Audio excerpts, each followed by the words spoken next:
In 1992, I was a high school senior, and I saw this movie called Buffy the Vampire Slayer with Christy Swanson and Rutger Hauer, Luke Perry, David Arquette. It's Hilary Swank's film debut, and Paul Rubens, who played Pee Wee Herman. But I loved this movie when it came out. I was like probably in my group of friends, I was probably the only one that thought this was a good movie. Like, I enjoyed it. And actually, what's interesting is Paul Rubens, this is right after he got arrested. And so he asked the makeup people to make him look like his mugshot. Oh, did he? And so I thought that was hilarious when I was reading the background behind this movie. But so anyway, Pee-wee's Playhouse ended in 91 when he was arrested, and then he went into this movie. Right. Well, and this is full of 30 and 40-year-old guys playing high school boys. Yeah. Oh my God.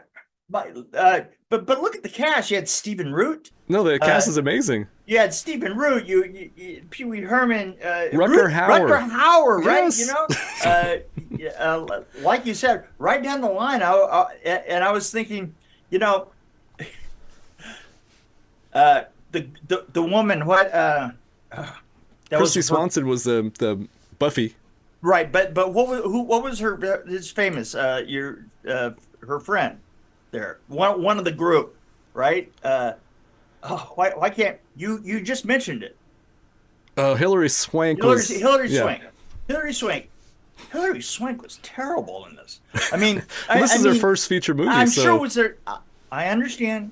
I understand. She's probably coming off a movie like Children of the Pines, where she's just learning her exactly. skills. And I thought to myself, you know, this is not the film that somebody went, yeah, you know, but Hilary Swank was amazing. Well, I mean, it was a small role. It was a small role. It was a small role, but she just shined through. She just popped. She didn't pop. She just looked as bad as everybody else.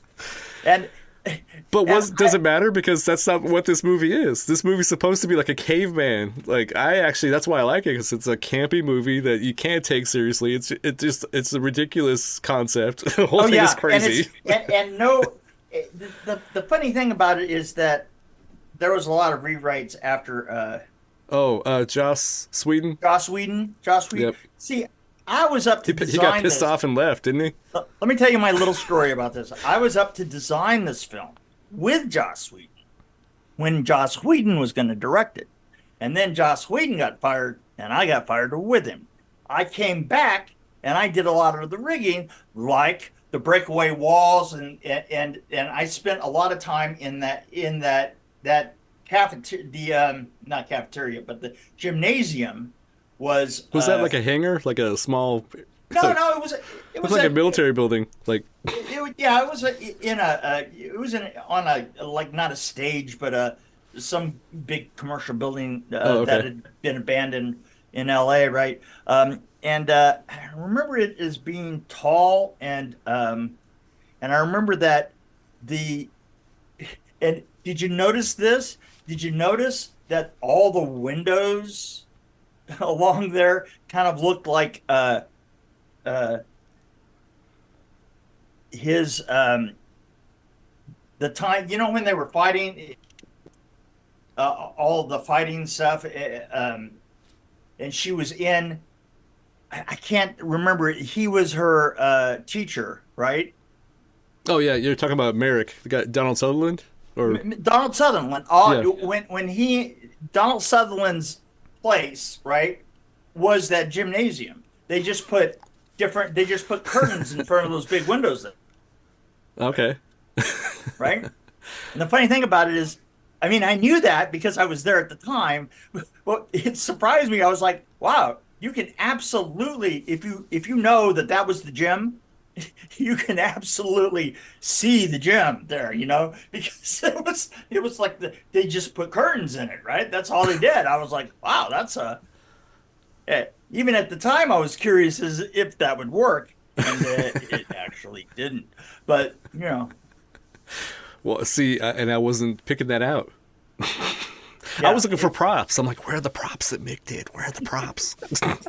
But you know what? The thing is it still worked. They got enough of a gothic tinge to some of the things that they put. No, in they there. made it look gothic for sure. And well, it was done with columns and curtains. You know, that nothing says gothic like columns and curtains and a couple of replacements for the armored Right. right. You know what I'm saying? You know, Yeah. because they had a little bit of that. They didn't actually have, but they got a little bit of that feeling in there, and it was but overall, I have to say, it was a very goofy script. It was a straight, especially the ending. The thing that was weird about it is, you know, usually these kind of things have like the false ending, right? Yeah. And then the bad guy comes back from another angle. Like during the credits or something. Right? Yeah. And it didn't. It just kind of like went straight through. I was Well, like, wasn't Joss Whedon, right? Joss, wasn't yeah. he pissed off that they were changing a lot of stuff because he was a yeah, screenwriter? no, it was completely changed from his. It was supposed to be more serious, I think. They probably had a dark ending, I would bet. His was much darker. I just remember it as being a lot darker and completely different. You know, I mean, it was completely different.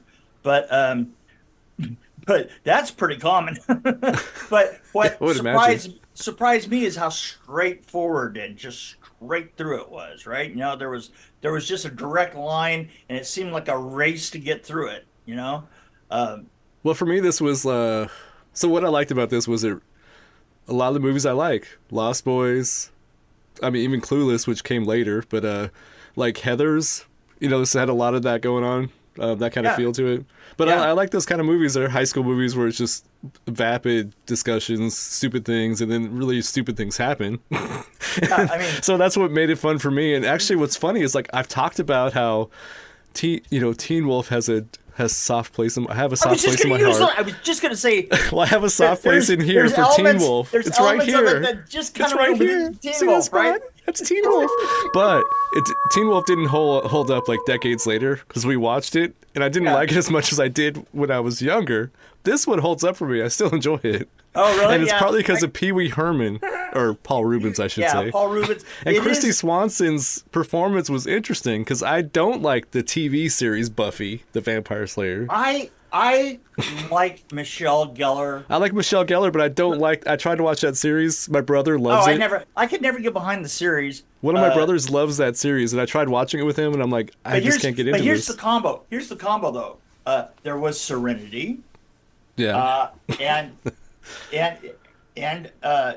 you had Michelle Gellar, you know, who was amazing in Buffy, right? I saw very little of her in it, but she really became the character. I mean, it was. but then it you was can't kinda- compare them, can you? Because they're totally different. Like one's a No, no. standalone kind of thing. I understand, but at the same time, I was combining them to say okay. that altogether, Joss Whedon. I mean, I'm a big fan of Joss Whedon.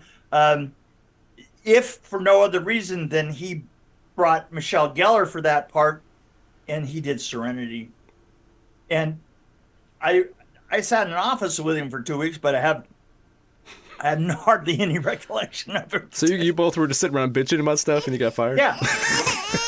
No, actually, he was always in meetings, and I was always doodling. So, I mean, that's all there was to it, right? I did, however, you know, when Rutger Hauer breaks into the gym there. Yeah. I did that breakaway wall. Well, that was an awesome scene too. His entrance was amazing. I mean, Rutger Well, Hauer. that was me. Well, I want to know who was. I want to know who the lucky person was that was shaking the branch behind the window in the first scene. Yeah, right, So right. I just pictured some guy back there. Yeah, a lot of that. You know, yeah, But- brilliant, unintentional brilliance, right? Yeah. Well, even there was even like a Brilliance Lost Boy kind of reference where, like, David Arquette's floating outside a window and Luke Perry's like, Right. Yeah, dude, but- you're floating. Get away from Dude, you're here. floating. Yeah, dude, you're floating. Yeah, don't invite him in, right? Right. But they were all invited because they were seniors because it was a senior prom. Yeah. That's, yeah,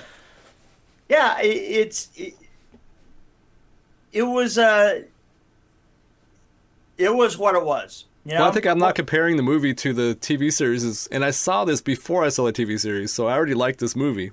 So The TV series was much. I have to say, as far as sets and the oh, look of it and so well, forth, the TV series was so far above this. I I mean, believe, yeah, totally. Well, which that is was also a darker look, a darker quality, which darker story. how rare is it? How rare is it that that the movie was brighter and cheesier looking than the TV series, right? Well, this is like a Romeo and Michelle's high school reunion kind of feel. It's like it's not supposed to be dark. It's supposed to be ridiculous and goofy. No, I know it is. It's a spoof, is what it is. Well, the scene. There's my favorite shot was. It's kind of a stupid shot actually, but it's where she's walking down the street and she turns the corner.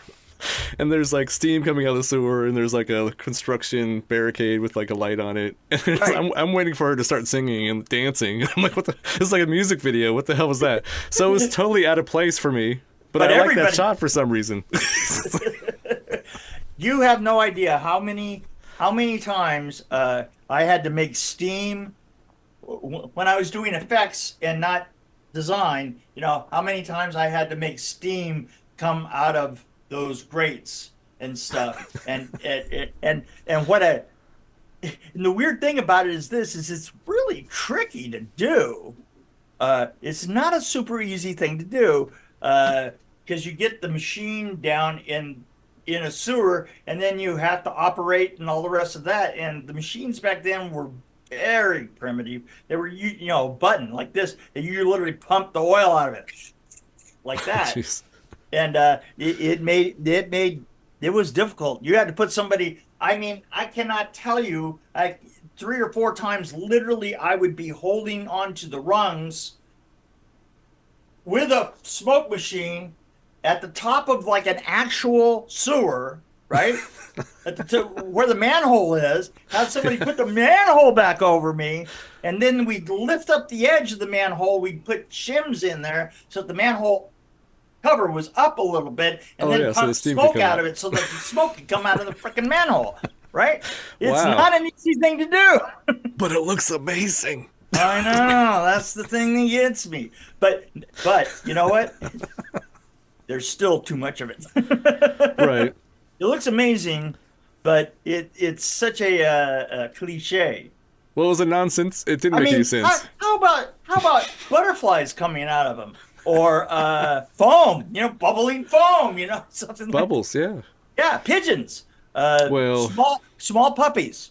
It was kind of a throwaway shot. It was pointless and didn't really need the steam. I don't even know why the construction thing was there. Anyway, it was a weird shot, but I liked it. It was pretty. I'm like, oh, where's Madonna? But anyway, Where's Madonna? Cones. She had I cones. thought I thought Paul Rubens did a great job. Could you tell that he was improvising his death scene? Oh, you. I read that in the trivia. Oh, is that what that was? I read that in the trivia. Like, well, yeah, duh.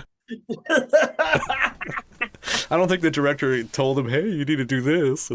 The director probably, because the directors always do this. He's like, he'll do 3 just the way the director was trying to work with it, and then say, okay, for the 4th take, anything you want, right? And that's probably how they got that take. Oh, anything I want, huh?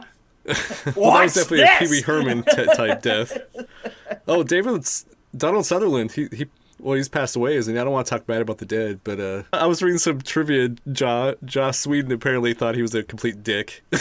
I was curious about that. Did you ever have any encounters with Mr. Sutherland? Was he a nice guy? I don't know I don't know if that's quite possibly the kettle calling the pot black. Oh wow, that's like a double whammy. Yeah, 2 birds with 1 stone there. Yeah, got them all. I got them all. Cleared. I cleared the target.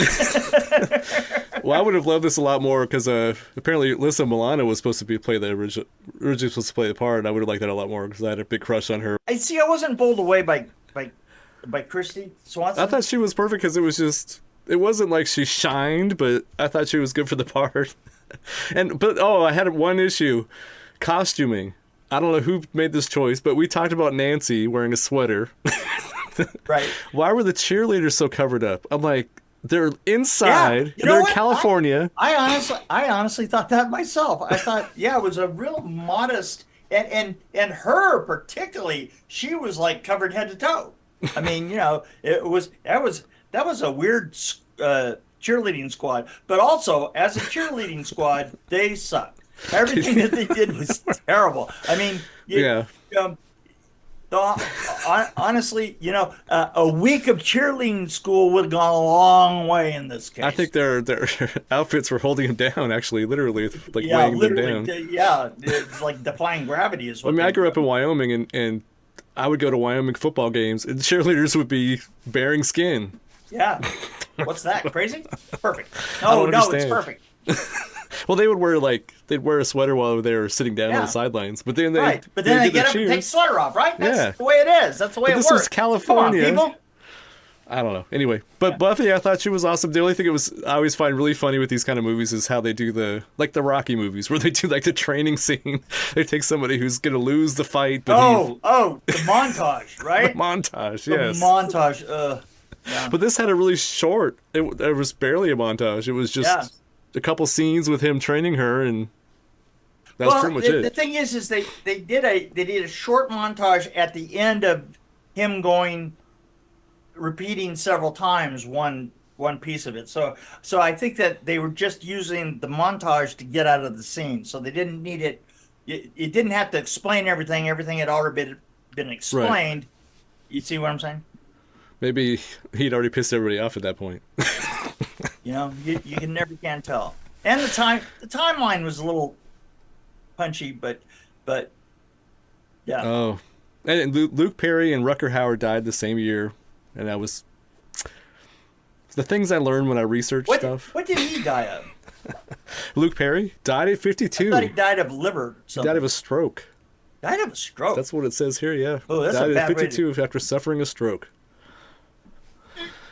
Yeah, that would suck because you can't even tell anybody what's happening. You're just like, no, you just.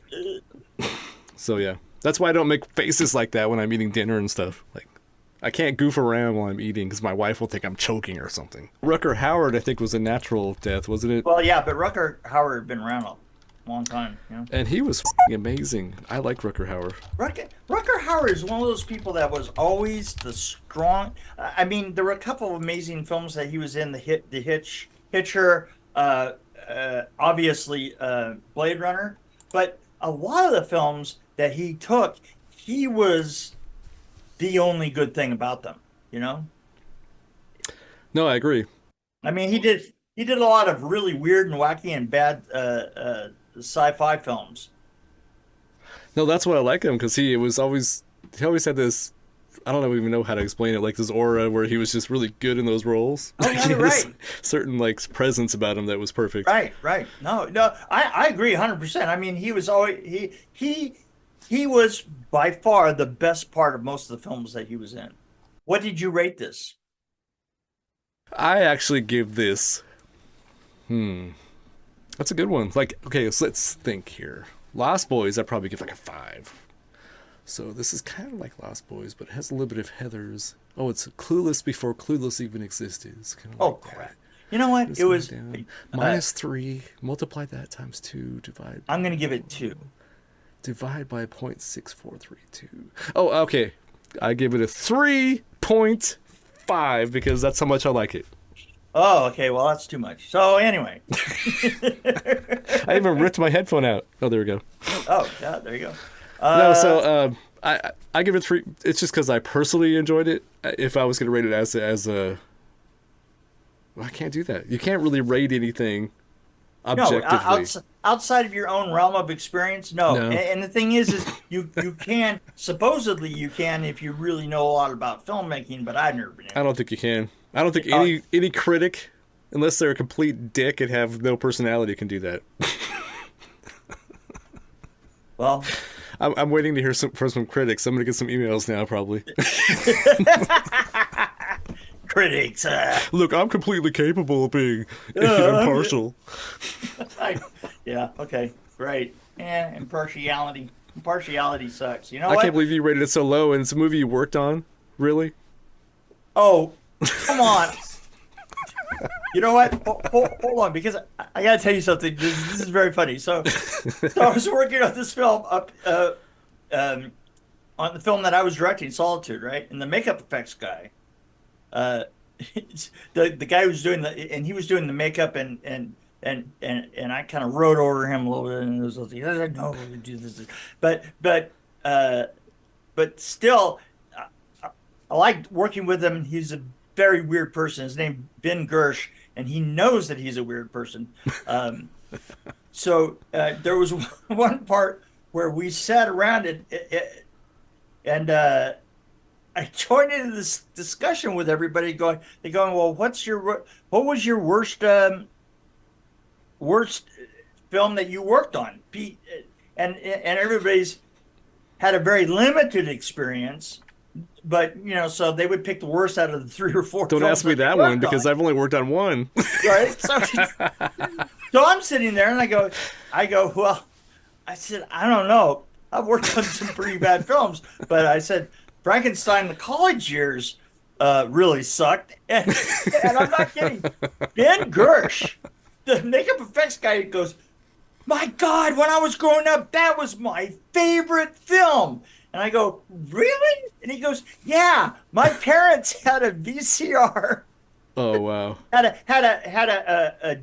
VCR because they didn't believe in the new technologies coming out. He was younger, the new, they weren't going to jump into buying the discs, yet, and we only had one tape. We would rent them all the time. We rent tapes, but we only had one tape that we owned, and it was a bootleg copy Oh of my that God. film. And me and my sister watched that film all the time. And he proceeded to like do all kinds of lines out of it and stuff. And I was like, Wow. wow. And so I got a hold of the guy. I got a hold of the guy that played the monster in it, and Oh that yeah. and connected them Oh, that must have been mind blowing. so that they could talk to each other, and they did. Wow. That's pretty cool. And actually, the guy you told me a story about how the guy became the. You said you pulled him from, wasn't he painting sets or something? And you said, Right. somebody Right. somebody discovered him. I don't know. Right. Well, because he was really, really, really, really tall, right? I mean, he wound up being the monster in the Suburban Commando. Uh, So that's all you needed in the '80s was just to be different than everybody else, and you were hired. yeah, yeah. So, Well, that was my anyway, book of love. that, I watched Book of Love and Teen Wolf all the time. that's right. You watched Book of Love, and my sister designed that. I know it's funny. I've mentioned that before, and you're like, "You like that movie, really?" I'm like, You "No, like that movie, seriously." really? So yeah, it's That was interesting that she worked that on was that. Bob Shaye's coming of age film. Well, for me. I thought it was fun. My friend Brian and I we rented that over and over again for Oh, a while. really? Yeah, I don't know what we were doing, but no, we were obsessed with that movie for a while. I don't know what I mean, happened. I mean, I did Strays. I Yeah. swear to God, the cat about a group of killer cats, and I swear to God that movie's still there's still people that bring that up all the time to me, and I'm like, wow, it's It's just probably more popular than Critters. No, I doubt that. But Critters no, too it's is funny right. how you see. That's what I mean. It's all subjective. People like different things, and your Right. shittiest. It just amazes. Your Teen Wolf could be somebody else's Citizen Kane. That's- This is as good as Citizen Kane. It has a Yeah. guy that turns into a wolf. It's very dramatic.